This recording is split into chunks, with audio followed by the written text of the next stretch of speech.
Well, I've been a champion, that's for one. But the thing I remember the most is the last time I think I stood here on this stadium with you, and I did an interview when I knew I wasn't ready to do one. But now I stand here with you again, and I'm ready, mentally, physically, and emotionally. And I'm here to stay. I'm not back, I'm better. There are some people who can only think and operate on a surface level, whose mind can't expand past simplicity, and the skill to critically think is simply deficient. I'm sure many of you all have sensed the deeper intention behind the majority of my posts. My goal is to always provoke thought, encourage reflection, and inspire empathy. The recent story on Tori Bowie, A Beautiful Soul Gone Too Soon, is one that had left many of us with heavy hearts. May she rest in peace.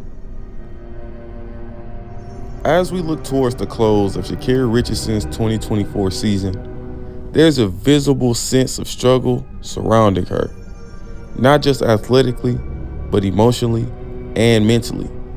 And before I say too much, I need to emphasize that everything I share here is based on allegation and insight from a trusted, well-informed source whose identity I am committed to protecting.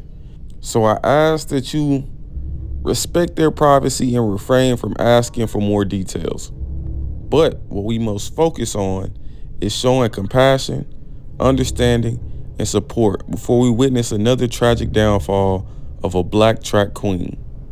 This is no longer just about performance. It's indeed something much deeper than that.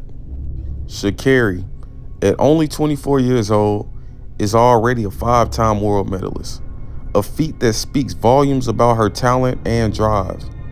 Yet, when an athlete like her doesn't meet our expectations, we're quick to judge their physical performance, we critique their races, suggest that they change coaches, and dissect every technical detail. But how often do we stop and consider their mental state? How often do we suggest psychological evaluations or mental health screenings, instead of obsessing over times, technique, performance, and wins and losses? If you reflect on Sha'Carri's 2023 season, the same year she became a world champion, you will remember her radiating joy and vibrancy, both in victory and defeat. But there's a visual contrast that we're seeing in 2024. Her demeanor, expressions, energy, and confidence is all concerning. A psychologist consulted by my team noted an emotional transformation in her, suggesting that she may be struggling from PTSD. Trauma, even outside of the sport, can take a heavy toll on an athlete's mental health, and the symptoms, flashbacks, avoidance, negative thoughts, and disturbed sleep can make day-to-day life unbearable, let alone performing at an elite level in a professional sport. And without the right support and treatment, PTSD can shatter not just an athlete's career, but their emotional stability. We failed Tori Bowie by not rallying around her when she needed us most. Let's not make the same mistake with Sha'Carri. And to just be honest, we all need to check ourselves and be a part of the solution. Now, I'm guilty of being quick to judge in the past, but I'm learning. And I invite you to hold me accountable if you ever see me slipping back into my old habits. But these athletes, especially the ones like Sha'Carri who we clearly see struggling, they need our compassion and our empathy. Not just because of what they endure on the track, but because of the unseen battles they fight every single day. And I do want to clarify, what I'm about to share isn't intended to be sensational. It's to shed light on what might be happening. This is based on allegations, as Sha'Carri hasn't personally spoken to me about it. But Sha'Carri, if this information is wrong, I am open to sitting down with you so you can share your story in your own words. We failed Tori Bowie. We can't afford to fail Sha'Carri too. Let's be there for her, not just as fans, but as a community that cares for her well-being and cares about the elevation of track and field. So recently, I received these text messages from a source that's as close to the scene as you can possibly get. And it's a conversation between Two people who are just simply close and allegedly know what's going on in the situation. So my source reached out after Sha'Carri's Diamond League final just to see what was going on, because visually something was off and it was way more than physical. So they said, "You know I was coming to you to ask about our girl. I can tell something is wrong. Is she okay?"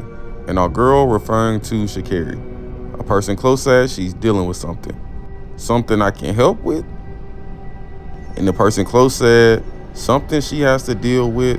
We're trying to help her with it. Just pray for her.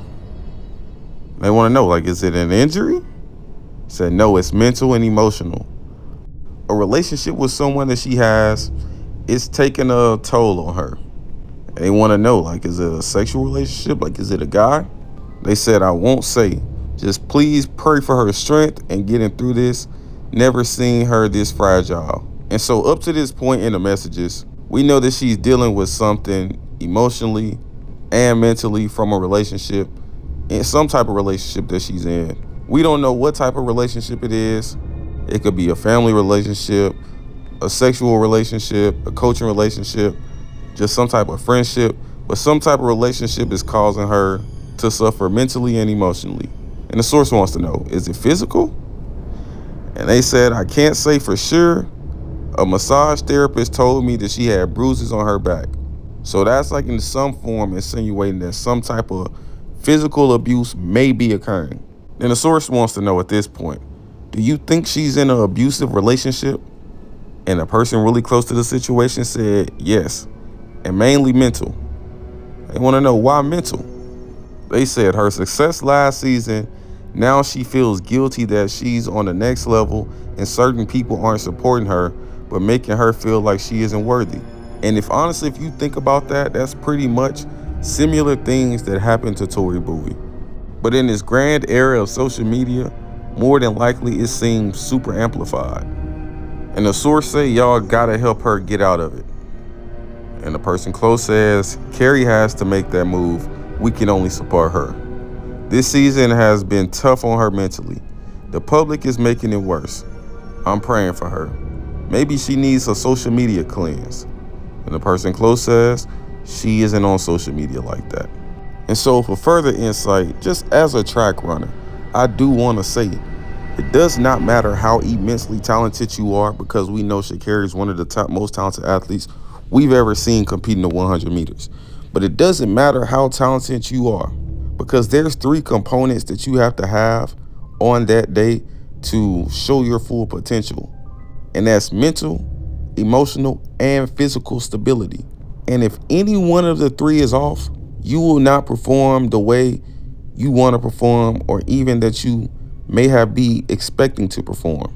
And you got to remember that Sha'Carri is a world champion. And when she's winning, we're all supporting her, we're all behind her. But when she loses, we throw her to the bottom like she never accomplished anything. And she's one of the only track and field athletes that we do this to. We extend grace to damn near everybody. If the Jamaicans are hurt, we allow them to be hurt in peace. If they pull out of a race, we allow them to pull out of races in peace. If they lose races, a lot of them just make excuses for them because we know that they're well accomplished and we know what they're capable of. But for some reason, Sha'Carri isn't extended this grace by track and field. But one thing I can say, as well as being a track runner, that when it comes to going into races, being the underdog is way easier than being the favorite. Being the favorite comes with way more stress, way more emotional toll. So if you already dealing with stuff outside of track and field, when you come into a race and that's the type of pressure you got, especially a race like the Olympics, there's no way you're going to perform good. And also as a track runner, you got to realize you can't win them all. And if you do, they're going to accuse you of doping. So it's pretty much like a damn if you do, damn if you don't in track and field. And USATF implement drug testing, and they emphasize this so much. And I was scrolling through the USADA list, and I seen that Sha'Carri was the overwhelming most tested athlete in the United States, with 15 plus drug tests this season alone. In comparison to other United States counterparts like a Christian Coleman or Fred Curley with non-drug tests, Or Sidney McLaughlin, a world record holder who's broken multiple world records with 7 drug tests. A guy like Rod Benjamin, who just won gold at the Olympics with only 3 drug tests this year. So they pick and choose, but instead of them investing so much time, effort, and money into drug testing and hunting down athletes and harassing them, they should spend similar, if not more money on just, implementing a mental health system that'll keep their athletes mentally healthy rather than just physically healthy. And like I stated previously, we failed Tory Bowie as a track and field community. We can't afford to fail Sha'Carri too.